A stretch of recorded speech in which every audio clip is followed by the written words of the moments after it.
Marbs here. Something I continue to hear from Xbox players over and over again is that they miss the co-op experiences from the Xbox 360 era.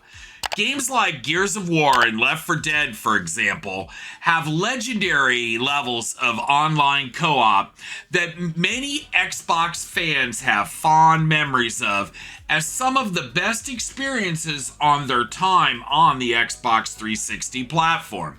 Despite several attempts, and even 2 attempts from Left 4 Dead developer Turtle Rock, no one has ever seemed to capture the fun and experience we had with those co-op shooters till now. There has been some significant development in this space by Saber Interactive, delivering both World War Z and Warhammer 40k using their Swarm engine technology, which delivers more enemies to shoot than you can possibly imagine.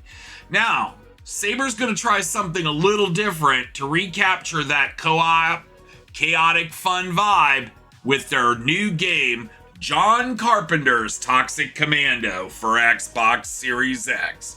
Now, this game could probably be best described as a chaotic 80s-inspired co-op shooter that prioritizes mindless fun and massive zombie swarms over any reasonable narrative depth. This is an important point here.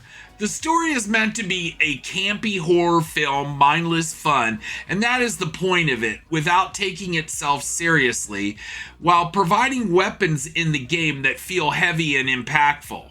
It offers a Call of Duty style upgrade system where I feel like the attachments have meaningful performance to alter the weapon's feel. Utilizing the Swarm engine from World War Z, the game renders hundreds of enemies on the screen simultaneously with a rock-solid 60 FPS performance on Xbox Series X.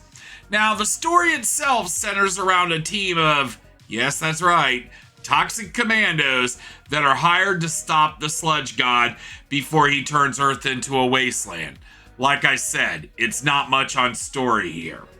The game consists of 10 campaign-based missions that are divided into 3 acts. Each mission has an objective, as you might expect. A lot of these are the normal drive here, get this, go here, do this, stop here, defend this, while we unleash a horde of hell on you, and all the sludge creatures that you can possibly kill. Like I said, the story isn't deep here, but I don't think it really needs to be for this. Players are able to choose one of 4 different classes. Each class has their own skills and abilities. In addition, each class has a 40-level skill tree to unlock. As you might expect, the classes are pretty much standard, with Strike being your damage class, Medic being your healing class, of course, Operator that gets the ability of a drone for extra firepower, and Defender who deploys dome shields that can be used to block projectiles or manage the toxic hordes. The inclusion of 9 drivable vehicles may not sound like a big deal, but take my word for it, it is far easier to traverse the missions in this game with a good vehicle. More interesting is the mud and sludge driving that takes a page from Saber's MudRunner series. The terrain feels realistic and is filled with mud and sludge that can bog your vehicle down, requiring players to use winches to specially navigate out of these bogs of toxic sludge and mud.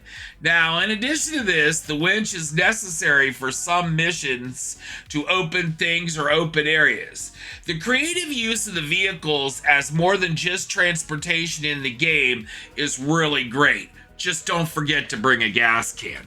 The game, of course, supports crossplay, which is pretty much standard these days, and it does require internet access, of course.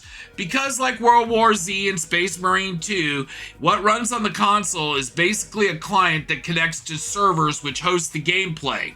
This does mean, of course, if the servers are shut down, the game will no longer function. The game requires 45 gig of Xbox fast storage. The installation of the game was about 5 gig from the disk, and the rest was downloaded from the cloud. The game supports 2 to 4 players, and it does support Xbox Cloud Gaming. On the Xbox Series X consoles, the game comes as a standard physical release. However, the physical edition does include Leon's Secret Stash DLC as part of the physical edition. The physical edition has an aggressive price point of $40 in the US, making it a more mainstream offering. The aggressive price also extends to the Bloody Pass for $13 that gives you access to the first 2 upcoming DLCs, skins, vehicles, and more. Pretty good value if you ask me. It also unlocks some things in the game right now. At a $39 price point, I think it's a pretty solid game for groups of friends who want to turn their brains off and mow down thousands of toxic monsters. However, solo players or those seeking a deep story may find it lacks long-term staying power. Is it perfect? No. But it plays fun. And wasn't that the point here, is to bring back Left 4 Dead style shooters and that feeling of old? I would recommend this game to those who like a good co-op based zombie shooter like this. If you need a copy of John Carpenter's Toxic Commando in physical for Xbox Series X, there's a link in the description. If you use the link in the description, the channel receives a small commission for your purchase. So what do you think of Toxic Commando? Could it be your next co-op zombie shooter experience? Tell me all about it in the comments below. My name is Marbs. Thank you for watching, and let me know you like this video by slamming that like button and hit that subscribe button for more content. Thanks for watching. We'll see you in the next one.